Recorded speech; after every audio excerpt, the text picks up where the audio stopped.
Hello everyone, welcome back to Homebrew.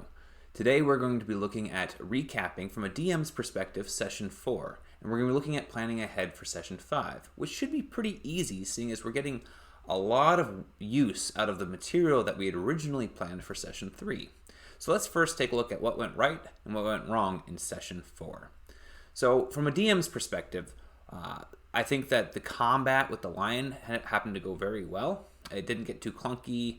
We were able to get some damage off with Emery as well as with the summons to be able to whittle that thing down. There was no point where our characters were at some sort of life-threatening precipice, and they were able to dispatch the enemy and move forward.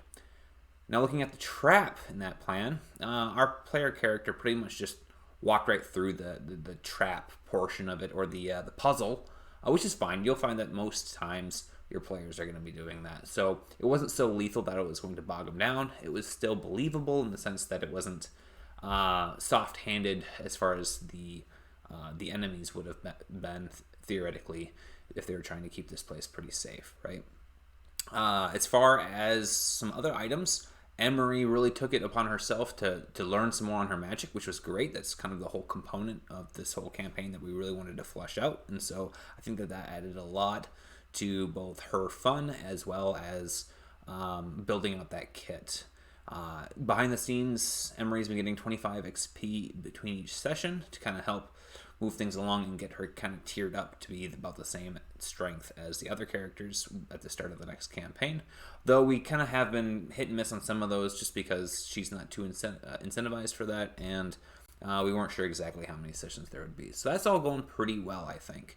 She's still right on the way for meeting up with the Hounds of Reclamation, and we can see where that will go. And you can see here on our notes that that's exactly what we have, right? So all I did is I just added Session 5 right in the middle of our Session 4 notes. And now I can see that we've got some material here based off of this. We have also from the Roll20, we have the map for the Hounds Ritual already set and ready to go. And so we don't have to worry about that. What I envision realistically coming from this next session is that we will get through this combat because we don't have too much that she can really interact with on the way here. And after that, there will be some dialogue with going back to the Iron Cathedral and basically dropping off mission complete, right? And then preparing for the journey with Osaya. So we'll have all of that to run through, but I figured, you know what? We got a little bit of time to prep for the next session, so what if things go a little bit fast? So what I did is instead of just calling it good and not preparing at all, what I did is we took the notes from our post Holdenford, kind of our brainstorming session, and what I did is now we know that Emery is pretty committed to going by boat. That could still change, but I thought about some boating experiences that could happen, and I came up with one that I really liked, something that would seem pretty genuine and still add some interesting components that would make the world feel kind of gritty without feeling just bogged down by combat all the time. So I have them running into a particular dead corpse in the Crystal Tarn, which is a lake that they will be showing up at here as they take this boat trip. And I just wrote up some creepy notes on it. I didn't bother making a combat map or anything like that. I don't know if there will be combat, but I did put down here, you see, I've got some notes on what I should prep for after the session but before the next one. So just some thoughts in my mind. I just wanted to make sure that I had enough to set the tone of the next encounter if we ended up going a little bit fast, and then I could leave on a cliffhanger, right? So essentially they're going to be going down. I'll show you guys the map real quick. So if we go take a look at the old world.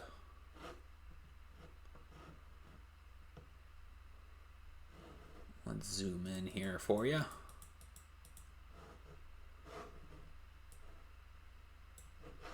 So they're going to be moving, like I said before, from Holdenford down past Lemoore. And so that's going to take them past this Crystal Tarn area if they're following the Fulcrum Stream. So that's kind of where I imagine that they'll run into...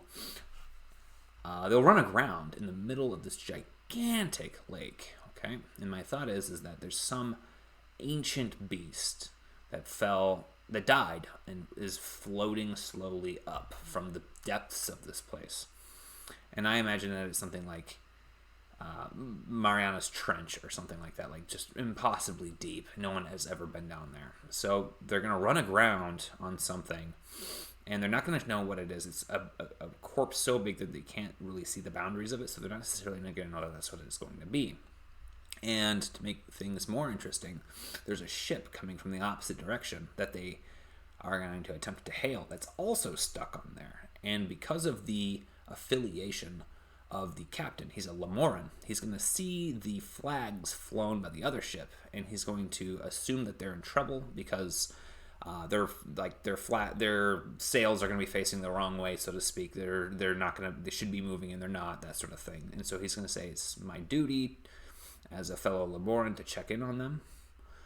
Additionally, if there's no one there, then he can take their boat, right? So he's got a lot of reasons to be able to engage with them. And I'm thinking I'm going to do something like a old curse sort of vibe where they go across and they find the other ship, no one's on it, and maybe they get really sick, right? So something really fun with that. That's all I have really planned so far. We can get into the details next time when we're going to planning, because this is all hypothetically not even going to come up. It's just something that we wanted to have to set the scene if things go a lot quicker through the previous portions of what we already had planned. So aside from that, like I said, I think that last session went really well. We've got all of our creatures' stat blocks all set and ready for the session that is coming up, with having to face off with the Hounds of Reclamation. Just remembering, in our notes, what the dispositions of each of the creatures are going to be, right? So the Leshen could potentially be on the side of our player character. Same thing with Phantoms that she's got as an option. She also could potentially get these guys to leave town. So there's going to be a potential for conversation. They're not going to attack immediately. They don't necessarily know why Emery and Archek are showing up. So that's something that they might actually see if they can join them. So there's chances for that as well. And then we have chances for a really heavy combat. If she chooses to engage these guys, we have to remember to really vocalize the menacing and well-equipped manner that the Hounds are, and make sure that the player knows that they're going to need reinforcements and look around and potentially pick up on these other options. So that's really what we got moving into this. I hope you guys are having fun. I look forward to seeing you for session 5. Thank you and have a good day.